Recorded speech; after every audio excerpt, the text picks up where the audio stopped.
ऐसे ही जब हमारा लक्ष्य होगा हम इंद्रियों पर विजय प्राप्त करें। प्रारंभ में ही ब्रेक लगाना शुरू कर दिया, गलत मार्ग में नहीं जाना, गलत अगर हमारे अंदर कुछ फिसलन है तो फिर हम पहुंचते हैं सत्संग में, वचन सुन सुन करके हृदय में धारण करते हैं और नाम जप के बल से अपनी इंद्रियों को भगवान में लगाते हैं। जैसे हमारे नेत्र यहाँ के दृश्य देख करके आसक्त होते हैं, कोई रूप देखा, कोई दृश्य देखा, इनका मोड़ करना होगा, इनको समझाना होगा, फुसलाना होगा, डांटना होगा अपने इंद्रियों को, अपने मन को।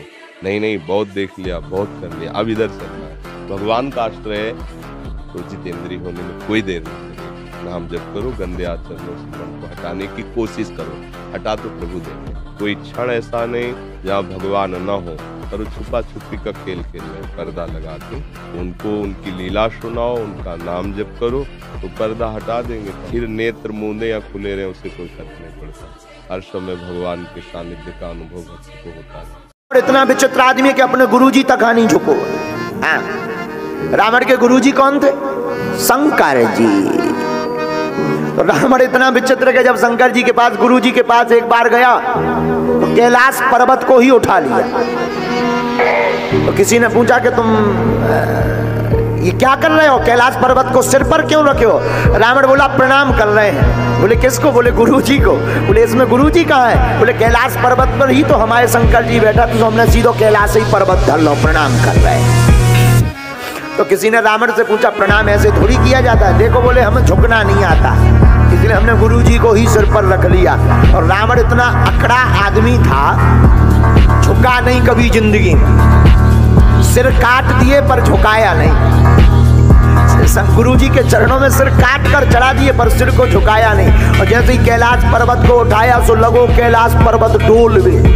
अब यहाँ से वहां हो, पार्वती मैया घबरा गई, बोले सरकार ये क्या है? शंकर जी बोले चेला आया, चेला आया, शिष्य आया। तो पार्वती मैया बोली ये कौन सा शिष्य है? शंकर जी बोले रावण है। तो बोले महाराज ये भूकंप तो नहीं? बोले भूकंप नहीं, प्रणाम कर रहा, प्रणाम। पार्वती मैया बोली जय हो आपके चेला की, ऐसे भी कोई प्रणाम करता है? शंकर जी बोले अब चेला ही बड़ा है, साधारण थोड़ी है। और शंकर जी ने पूछा भी कि क्या कर रहा है? तो बोले प्रणाम कर रहा है गुरुजी।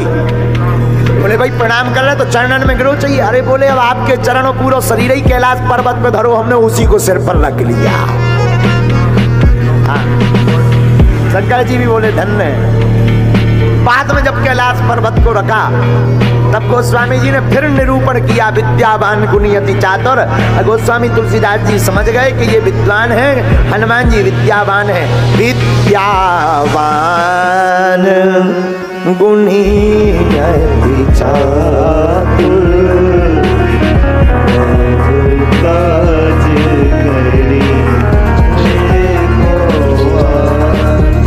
और अद्भुत बात है। बोले क्या?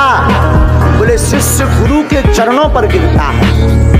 यद्यपि साधक ऐसा करने में असमर्थता का अनुभव करता है, पर बहुत आनंद का विषय है जब हम मन से अपनापन हटा दें।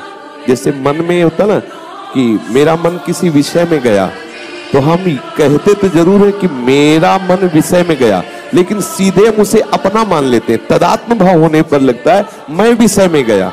समझना, हम मन में इतना तदात्म है, इतना तन्मय है कि उसकी हर चेष्टा को मैं में हम स्थापित किए कि मैंने ऐसा सोचा, मैंने ऐसा किया, मैं ऐसा करूंगा। अब आप खुद कह रहे हैं कि मन विषय चिंतन या मन अपराध का चिंतन करता है, तो आप तो नहीं करते ना, आप मन के दृष्टा हुए ना। ये बच निकलने का रास्ता मिल गया। अगर आप इस बात पर रहे कि ये मन विषय चिंतन कर रहा है, मैं नहीं, इसको करने दो, वो कुछ नहीं बिगाड़ सकता। थोड़ी देर विषय चिंतन के बाद फिर वहीं आ जाएगा जहां आप हो, और उसके संकल्प के अनुसार चेष्टा मत होने दीजिए। यदि हस्त क्रिया के द्वारा अपनी जीवनी शक्ति को नष्ट कर रहे हो, आपकी नस नाड़ियों से जीवनी शक्ति निचुड़ रही है, ये तुम्हारा नाश कर दे। इस क्रिया से जितनी हानि उठानी पड़ती है वो हम वर्णन नहीं कर सकते। किसी भी औषधि में, किसी भी डॉक्टर में कोई भी ऐसा उपाय नहीं है जो इसे छोड़ सके। आपकी स्वीकृति ही एकमात्र है, सत्संग ही एकमात्र है, भगवत चिंतन, भगवत कृपा ही एकमात्र उपाय है कि इस महान रोग से, और ये वायरल की तरफ फैल रहा है। बहुत ध्यान दीजिए, बहुत ध्यान का इसलिए विषय है कि ये नींव है हमारे अध्यात्म की, होगी हमारे परमार्थ की। शरीर के भीतर बताया था कल भी एक मनोवाहा नाम की नाड़ी है। इस नाड़ी का कार्य है मथानी जैसे नहीं, जो दूध दही का मंथन करे तो मक्खन निकाल देती है, ये इतनी चिंतन से गर्म हो जाती है नाड़ी, तो वीर पूरे शरीर के रक्त के साथ है। भगवान राम जब लंका जा रहे थे तो नल और नील के द्वारा भगवान ने पुल बांधने का काम शुरू किया। राम नाम लिख करके पत्थरों को तैराना प्रारंभ किया तो पत्थर तैर तो गए, लेकिन जहां समुद्र में डाले सो दोनों जुड़े ना। तो भाई राम लिखकर पत्थर डाले तो तैर तो गए लेकिन जुड़े ना, और जब तक जुड़ेंगे नहीं तब तक पुल कैसे बनेगा। चिंता हो गई। तो धन्य है ज्ञानी नामाग्रगण्यम सकल गुण निधानम वानराणाम धीसम रघुपति प्रिय भक्तम वात जातम नमामि। धन्य है श्री वीर बजरंगबली, ज्ञानियों के भंडार। जय हनुमान ज्ञान गुण सागर, यही सिद्ध होता है। हनुमान जी बोले एक काम करो। बोले क्या? बोले एक पत्थर में लिखो रा, दूसरे पत्थर में लिखो माँ, और दोनों को पानी में डाल दो, दोनों तैरेंगे और दोनों जुड़ेंगे, पुल बनता चला जाएगा। आहा, इधर राम जी ने पुल बनवाया, उधर लंका की न्यूज चैनल पे ब्रेकिंग न्यूज चली। रावण के यहाँ खबर गई कि वो जो दोनों वनवासी हैं वे तो बहुत खतरनाक है, बहुत खतरनाक।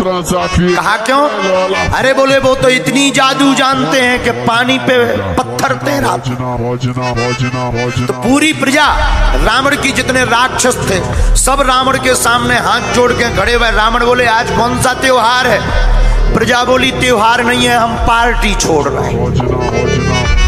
रावण बोले पागल हो गया, पार्टी क्यों छोड़ रहे? मूर्ख हो, पार्टी क्यों छोड़ रहे? बोले बचने है ही नहीं है, मरे को। रावण बोले मतलब? बोले बा जिनकी तुम लुगाई हरण करके ले आए वो साधारण थोड़ी है। बोले कैसे हैं? अरे बोले वो असाधारण पुरुष हैं। एक बंदर आओ तो नाक में दम कर लई, पूरी लंका जला गो, तुम कछु ना कर पाए। अब बोले अब हमने सुनी। बोले रावण बोले क्या सुना? अरे हमने सुना है कि वो दोनों वनवासी इतने जादू जानत कि पत्थर पानी पे तैरा रहे, कहीं ऐसा ना हो लंका आ जाए घर घर पत्थरा फेंकवा के लगे तो सब मर जाए। अब मन नहीं है, काया बेफिजूली में रहे।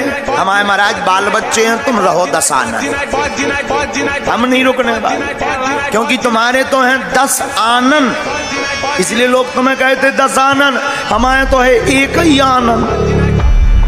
तुम्हारा तो एक आनन अगर टूट जाए तो 9 बाकी, इतने तो एक ही है। दिक्कत उसको जिसके एक आंखी, एक लड़का, एक लुगाई, बड़ी खतरनाक।